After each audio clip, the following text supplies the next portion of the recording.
अभी हम लोग लेंगे इंट्रोडक्शन, क्वाड्रेटिक इक्वेशन का इंट्रोडक्शन। ओवरव्यू क्या था, क्या क्या पढ़ना है, ये हम लोग जान चुके हैं। सबसे पहला टॉपिक था हमारा इंट्रोडक्शन। इंट्रोडक्शन ले लेते हैं, क्या होता है।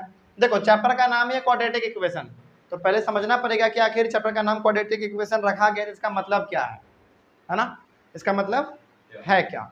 तो चैप्टर का नाम है आपका क्वाड्रेटिक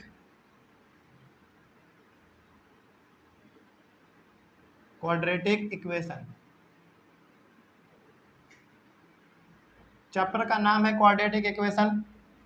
तो सबसे पहले आपको समझना पड़ेगा कि आखिर क्वाड्रेटिक किसको कहेंगे और इक्वेशन क्या कहेंगे, किसको कहेंगे। क्या ये दोनों टर्म एक है या फिर अलग अलग है, यदि एक है तो उसका मायने क्या है, यदि अलग अलग है तो उसका मायने क्या है, ये हमको पहले समझना पड़ेगा, तभी इस चैप्टर का जो है ना मतलब क्लियरिटी आपको आ पाएगा। ठीक है, चलो देखते हैं जरा इस चैप्टर का मतलब क्या है क्वाड्रेटिक इक्वेशन का। देखो क्लास 9th में तुम पोलिनोमियल चैप्टर पढ़े थे, है ना। क्लास 9 में जब पोलिनोमियल चैप्टर पढ़ रहे थे ना, तो पोलिनोमियल चैप्टर में लगभग 5-6 प्रकार का हमारा पोलिनोमियल आता था। पहले जीरो पोलिनोमियल, फिर कांस्टेंट पोलिनोमियल, फिर लीनियर, फिर क्वाड्रेटिक, फिर क्यूबिक, फिर बाई क्वाड्रेटिक। यानी कि पूरी तरीके से तुम लोग क्लास 6 में क्लास 9 में 6 प्रकार के पोलिनोमियल के बारे में पढ़े हो, है ना। सबसे पहला जीरो पोलिनोमियल, फिर उसके बाद constant, linear, quadratic, cubic, by quadratic पढ़े हो। और एक और चीज़ याद करो, क्लास 9th में पोलिनोमियल हम लोग 2 कैटेगरी में डिवाइड किए थे, एक डिग्री के हिसाब से और एक नंबर ऑफ टर्म्स के हिसाब से। डिग्री के हिसाब से हमारे पास पूरा का पूरा 6 पोलिनोमियल था, zero, constant, linear, quadratic, cubic और बाई क्वाड्रेटिक। और नंबर ऑफ टर्म्स के हिसाब से 3 था, कौन कौन सा, मोनोमियल, बाइनोमियल और ट्राइनोमियल। तो यहाँ पे खैर मेरा मकसद यहाँ पे बताने का ये है कि हालांकि अभी यदि कुछ देर के लिए यदि जीरो पोलिनोमियल और कांस्टेंट पोलिनोमियल को छोड़ दिया जाए तो पोलिनोमियल डिग्री के हिसाब से 4 बचता है। यदि जीरो और कांस्टेंट को छोड़ दिया जाए तो 4 बचता है, लीनियर, क्वाड्रेटिक, क्यूबिक और बाई क्वाड्रेटिक, यही बचता है हमारा। चलो जरा इसको लिख लो यहाँ पे पोलिनोमियल।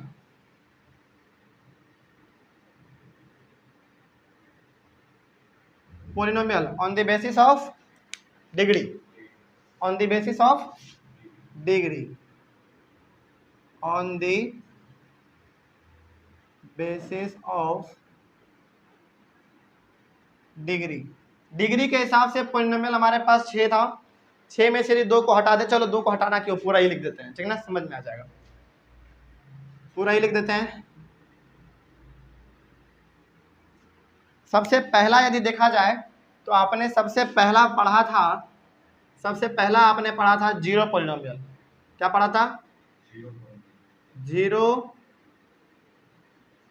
पोलिनोमियल। फिर दूसरा आपने पढ़ा था कांस्टेंट पोलिनोमियल। कौन सा, कांस्टेंट पोलिनोमियल, ठीक ना। उसके बाद फिर आपने पढ़ा था लीनियर। अच्छा ये क्यों बता रहे हैं हम, इसलिए बता रहे हैं ना क्योंकि आपको क्वाड्रेटिक और इक्वेशन का मतलब समझा रहे हैं, क्योंकि आपको जब तक मतलब समझ में नहीं आएगा तो ये पूरा चैप्टर कंफ्यूज ही लगेगा, मतलब पता नहीं क्या पढ़ रहे हैं, पता ही नहीं चलेगा, है ना। तो लीनियर पोलिनोमियल,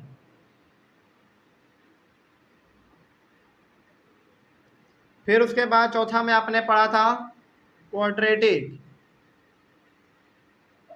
पोलिनोमियल, फिर 5वें में आपने पढ़ा था क्यूबिक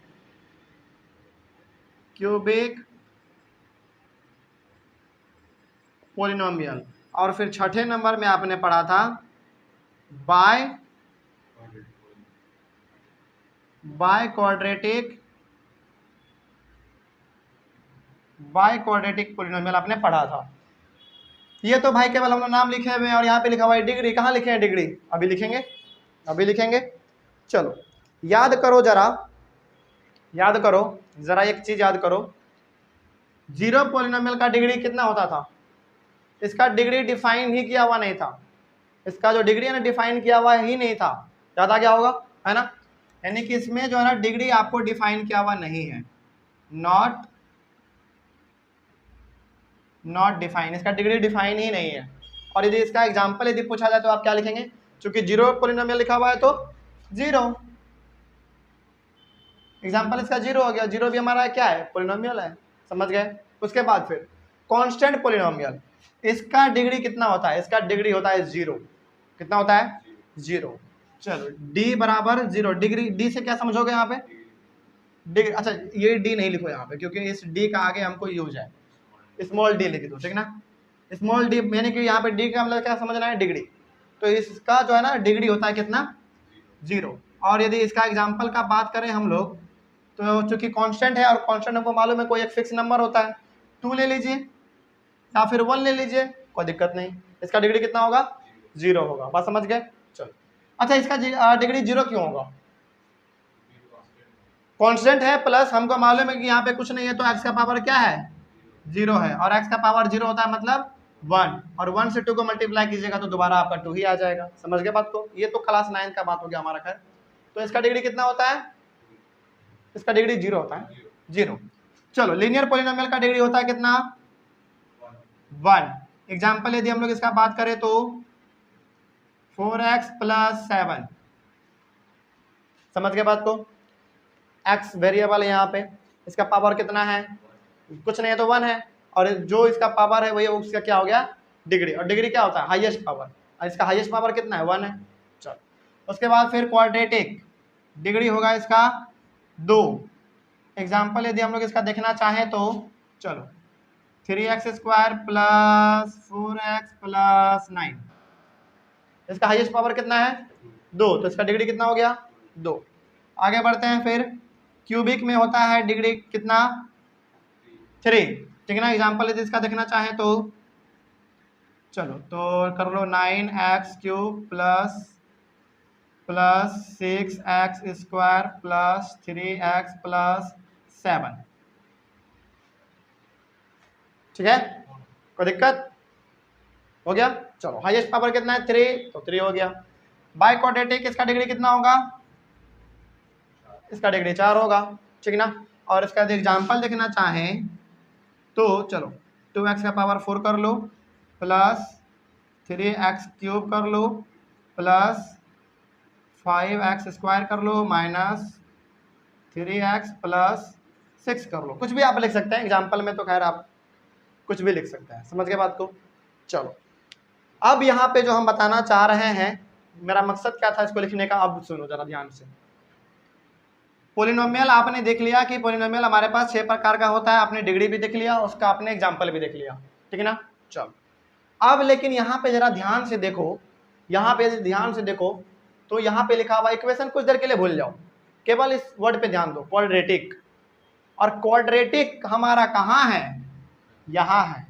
और ये जो आपको यहाँ पे एग्जाम्पल दिख रहा है ना, ये अभी क्वाड्रेटिक पोलिनोमियल है, ये अभी क्वाड्रेटिक पोलिनोमियल है, लेकिन ये इक्वेशन तब बन जाएगा। और इक्वेशन हमारा क्या होता था बताओ, दो पोलिनोमियल के बीच में इक्वल टू का यदि साइन आ जाता था, हम लोग कहाँ से जानते हैं, चैप्टर नंबर 3 से जानते हैं हम लोग। यदि 2 अलजेब्रिक एक्सप्रेशन के बीच में, ये भी हमारा एक अलजेब्रिक एक्सप्रेशन है, इसका नाम क्वाड्रेटिक इसलिए रखा गया क्योंकि पावर 2 है, समझ गए। और इक्वेशन तब बनेगा जब आप बराबर दे देंगे, और बराबर क्या देंगे आप, यहाँ पे कुछ नहीं है तो क्या दे देंगे, 0 दे देंगे, और अब जाके ये हमारा पूरा का पूरा बन गया क्वाड्रेटिक इक्वेशन, समझ के बात को। चलो एक बार फिर से समझा रहे हैं, कुछ देर के लिए उसको फिर से मिटा दो।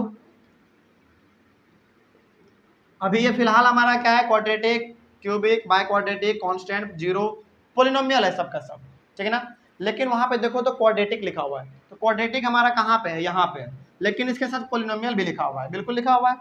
तो ये अभी जो है ना एग्जाम्पल इसका, ये अभी फिलहाल क्वाड्रेटिक पोलिनोमियल है, लेकिन जैसे ही हम यहाँ पे इक्वालिटी का साइन दे देंगे, और इक्वालिटी के साइन के बाद कुछ भी आप दे सकते हैं, नहीं कुछ भी नहीं, कुछ भी नहीं है तो क्या है, 0 है। अब 0 तो अपने मन से दे सकते हैं ना, तो 0 दे दिए, तो अब जाके केवल हमारा यहाँ से लेकर यहाँ तक बन गया क्या, क्वाड्रेटिक इक्वेशन। अब ये क्वाड्रेटिक पोलिनोमियल नहीं रहा, याद रखना, क्वाड्रेटिक पोलिनोमियल केवल इतना ही था, केवल इतना ही, 3x² + 4x + 9, बस इतना ही था हमारा क्वाड्रेटिक पोलिनोमियल। लेकिन जैसे ही हम लोगों ने यहाँ पे इक्वल टू का साइन बराबर 0 दे दिया, वो हमारा बन गया क्वाड्रेटिक इक्वेशन। अच्छा, क्वाड्रेटिक क्यों? क्योंकि पावर 2 है। इक्वेशन क्यों? क्योंकि इक्वल टू का साइन है, और इक्वल टू का साइन के बाद आप कुछ तो दीजिएगा ना, तो 0 दे दीजिए आप। समझ के बात को? कोई डाउट इसमें? अब जल्दी पूछ लो यदि कोई डाउट है तो, कोई दिक्कत इसमें? चलो आगे बढ़ते हैं फिर। ये तो गया डिग्री के हिसाब से, और नंबर ऑफ टर्म्स के हिसाब से आपको मालूम है मोनोमियल, बाइनोमियल और ट्राइनोमियल।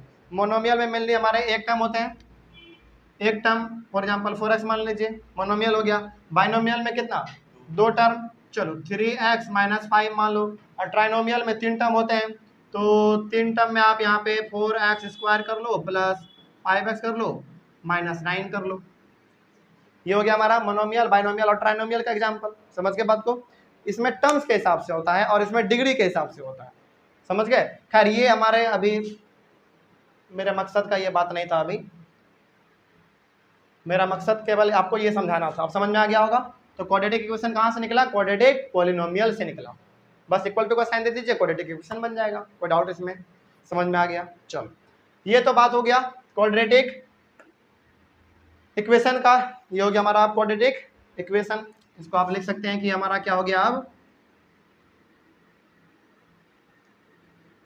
क्वाड्रेटिक, ये क्वाड्रेटिक इक्वेशन बन गया अब हमारा। ठीक है, चलो। लेकिन क्वाड्रेटिक इक्वेशन का एक स्टैंडर्ड फॉर्म होता है। जैसे हमारा pair of linear equation into variable का था ना, उसी प्रकार से हमारा क्वाड्रेटिक इक्वेशन का एक स्टैंडर्ड फॉर्म होता है। क्या है स्टैंडर्ड फॉर्म? जरा देखो यहाँ पे ध्यान से। इसका जो स्टैंडर्ड फॉर्म होता है ना, इसका जो स्टैंडर्ड फॉर्म होता है, ये होता है कितना? देखो यहाँ पे ax² + bx + c = 0। लेकिन इसमें भी कंडीशन है। क्या कंडीशन है? Where a, b and c are real numbers and, चलो एक मिनट, numbers and a is not equal to 0। क्या कह रहा है? ये एक स्टैंडर्ड फॉर्म है किसका? क्वाड्रेटिक इक्वेशन का। ठीक ना? ये हमारा क्वाड्रेटिक पॉलिनोमियल हो गया। बराबर आप 0 दे दिए तो हमारा क्वाड्रेटिक इक्वेशन बन गया। ठीक है, अब समझो यहाँ पे ध्यान से। यहाँ जो आप a, b और c देख रहे हैं ना, a, b और c, ये तीनों का तीनों हमारा रियल नंबर है। अब सवाल है कि भाई रियल नंबर क्या है? रियल नंबर क्या है? रियल नंबर हमारा मेनली रेशनल और इरेशनल का कॉम्बिनेशन है। बात समझ गए? तो यहाँ पे जो आपको ये रियल नंबर दिख रहा है ना, रियल नंबर हमारा 2 प्रकार का होता है। एक होता है रेशनल नंबर और दूसरा होता है हमारा इरेशनल नंबर। समझ गए बात को? और रेशनल का आपको मालूम है एग्जांपल क्या क्या हो सकता है? रेशनल का एग्जांपल आपको मालूम है, फॉर एग्जांपल यदि इसका देखा जाए तो 4/9 हो सकता है, कॉमा -1/2 हो सकता है, एटसेट्रा। ये रेशनल नंबर है हमारा, क्योंकि p/q के फॉर्म में इसको लिख सकते हैं। और इरेशनल नंबर आपको भी मालूम है, इसका होता है हमारा फॉर एग्जांपल √2, √3, √5, एटसेट्रा। समझ के बात को? कोई डाउट इसमें? अब तो a, b, c हमारा क्या है? रियल नंबर है, यानी कि a के जगह पे हमारा ऐसा भी रह सकता है, या फिर a के जगह पे कोई रूट वाला भी नंबर रह सकता है। b के जगह पे भी कुछ ऐसा रह सकता है, और b के जगह पे कुछ ऐसा भी रह सकता है, c के जगह पे भी कुछ ऐसा रह सकता है, और इरेशनल में भी ऐसा कुछ रह सकता है। अच्छा एक जरा बात बताओ हमको फिर से। चलो कुछ देर के लिए एटसेट्रा हटा दो, एक और एग्जांपल यहाँ पे देते हैं। क्या हमारा 4 एक रेशनल नंबर है क्या? बिल्कुल है भाई, क्योंकि ये भी हमारा क्या इंटीजर है ना, ये तो ये भी हमारा एक रेशनल नंबर है। चलो आगे कॉमा देते हैं। फॉर एग्जांपल क्या 0 हमारा रेशनल नंबर है क्या?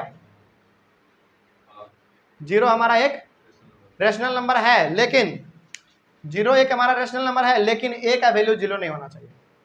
a का वैल्यू यहाँ पे 0 नहीं होना चाहिए। हाँ बिल्कुल, यहाँ पे लिखा हुआ है कंडीशन में कि a, b और c हमारा क्या है? रियल नंबर है।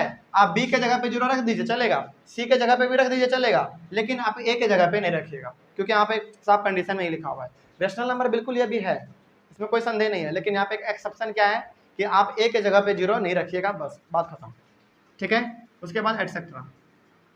ये हमारा रेशनल नंबर का एग्जाम्पल हो गया। ठीक है, कोई डाउट इसमें? अब समझ में आ गया? चलो, तो ये हो गया हमारा पूरा का पूरा एक छोटा सा स्टैंडर्ड फॉर्म। अब जरा हमको एक बात बताओ, यहाँ पे क्वाड्रेटिक इक्वेशन का स्टैंडर्ड फॉर्म हो गया x square plus b x plus c बराबर 0 where a b and c are real number. और रियल नंबर हमारा दो प्रकार का होता है, रेशनल और इरेशनल। एग्जाम्पल भी आप लोगों ने यहाँ पे देख लिया, लेकिन ए का वैल्यू जो है वो 0 के बराबर नहीं होना चाहिए। समझ गए बात को? चलो, अब जरा हमको बताओ कि यहाँ पे हम लोग इसको लिखे हैं क्वाड्रेटिक इक्वेशन, क्या ये अपने स्टैंडर्ड फॉर्म में है क्या? जरा देखो तो कैसे है, जरा बताओ हमको। क्योंकि देखो एक्स वेरिएबल के साथ हमारा क्या है, ए है, तो यहाँ पे ए का वैल्यू कितना हो गया, 3 हो गया। फिर यहाँ पे सॉरी एक्स स्क्वायर का हमारा क्या है, कोएफिशिएंट ए है, तो ए हमारा यहाँ पे कितना हो गया, 3 हो गया। उसके बाद फिर बी, यहाँ पे एक्स का कोएफिशिएंट क्या है हमारा, बी है, तो बी का यहाँ पे वैल्यू कितना हो गया, 4 हो गया। और सी का वैल्यू वहाँ पे सी है, तो यहाँ पे कितना है, 9 है, हो गया। अब जो एक सबसे बड़ा कंफ्यूजन रहता है बच्चों को ये कि सर क्या यहाँ पे यदि स्टैंडर्ड फॉर्म में केवल x square plus b x plus c लिखा हुआ है, तो क्या यहाँ पे प्लस की जगह पे केवल प्लस ही रहेगा क्या? नहीं, वो केवल एक जनरल स्टैंडर्ड फॉर्म आपको दिया हुआ है, लेकिन वहाँ पे प्लस की जगह पे माइनस भी हो सकता है। समझ के बात को? चलो एक दो एग्जाम्पल ले लेते हैं ताकि आपका कंफ्यूजन और दूर हो जाए। क्वाड्रेटिक इक्वेशन का एक दो एग्जाम्पल और ले लेते हैं हम लोग, जैसे 4x square minus 9x plus 6 बराबर 0। देख लो प्लस माइनस दोनों आ गया हमारा, प्लस माइनस दोनों आ गया, ये भी हमारा हो सकता है पहला एग्जाम्पल। दूसरा एग्जाम्पल यदि और लेना चाहें आप तो x square plus 4x x square minus 4x minus 3 बराबर 0। ये भी हमारा क्या एक क्वाड्रेटिक इक्वेशन है। यहाँ पे देखो एक्स स्क्वायर है, इसके पहले क्या है, 1 है, यहाँ पे 4 है, हमारा माइनस 4 है, यहाँ पे माइनस 3 है। तो यहाँ पे केवल प्लस के जगह पे वो केवल स्टैंडर्ड फॉर्म है, एक वैसा हो सकता है, लेकिन इस प्रकार से भी आप लिख सकते हैं, प्लस माइनस भी आप दे सकते हैं अपने मर्जी से। समझ गए बात को? कोई डाउट इसमें? चलो, एक और चीज हम जो बताना चाह रहे थे, क्या बताना चाह रहे थे, हाँ ये बताना चाह रहे थे कि यहाँ पे लिखा हुआ है कि ए बी सी जो है ना वो रियल नंबर है, लेकिन ए का वैल्यू 0 नहीं हो सकता है। लेकिन हमेशा याद रखना, ए का वैल्यू यदि 0 हुआ तो वो क्वाड्रेटिक इक्वेशन नहीं रहेगा, लेकिन बी और सी का वैल्यू 0 हो सकता है। क्या यहाँ पे कहीं पे लिखा हुआ है क्या कि बी का वैल्यू भी 0 नहीं होना चाहिए, सी का वैल्यू भी 0 नहीं होना चाहिए? नहीं लिखा हुआ है, केवल ए के बारे में लिखा हुआ है। यदि ए का वैल्यू 0 हो गया तो दिया हुआ जो आपके पास रहेगा ना इक्वेशन, वो क्वाड्रेटिक इक्वेशन का नहीं माना जाएगा। लेकिन बी का वैल्यू 0 हो सकता है, सी का वैल्यू भी 0 हो सकता है। इस चीज को ध्यान रखना है, हम इसलिए बार बार बोल रहे हैं क्योंकि आगे इसका बहुत जरूरत है इस चीज का। याद रखना कि ए का वैल्यू 0 नहीं होगा, लेकिन बी और सी का वैल्यू 0 हो सकता है। समझ गए बात को? कोई डाउट इसमें? और कुछ देखिए, A B C real number है, तो रियल नंबर हमारा क्या होता है, मेनली रेशनल और इरेशनल का कॉम्बिनेशन है रियल नंबर हमारा। यहाँ पे एग्जाम्पल हो गया हमारा। कोई डाउट इसमें? समझ में आ गया? चलो 1 मिनट का समय है, जल्दी से कोई भी डाउट है तो जल्दी से पूछ लो। कोई डाउट है इसमें? आगे बढ़ सकते हैं? चलो आगे बढ़ेंगे फिर। तो अब आपको मालूम चल गया होगा कि हमारा क्वाड्रेटिक पॉलिनोमियल से ही निकला हुआ है क्या चीज, क्वाड्रेटिक इक्वेशन। बस आप इक्वल टू का साइन दे दीजिए और 0 दे दीजिए, वो हो गया हमारा क्वाड्रेटिक इक्वेशन। समझ गए? और क्वाड्रेटिक इक्वेशन का स्टैंडर्ड फॉर्म यहाँ पे है, उसका कुछ रूल्स एंड रेगुलेशंस यहाँ पे लिखा हुआ है, कुछ एग्जांपल भी लिखा हुआ है। चलो आगे बढ़े फिर। चलो अब हम कुछ क्वेश्चन देने वाले हैं जिसको सॉल्व करने के बाद आप ये बताएंगे कि वो हमारा क्वाड्रेटिक इक्वेशन है कि नहीं है। अभी क्वेश्चन देंगे, हम कुछ क्वेश्चन देंगे, उसको सॉल्व करके आप बताएंगे। ठीक है, चलो कुछ क्वेश्चन देते हैं। Thank you very much.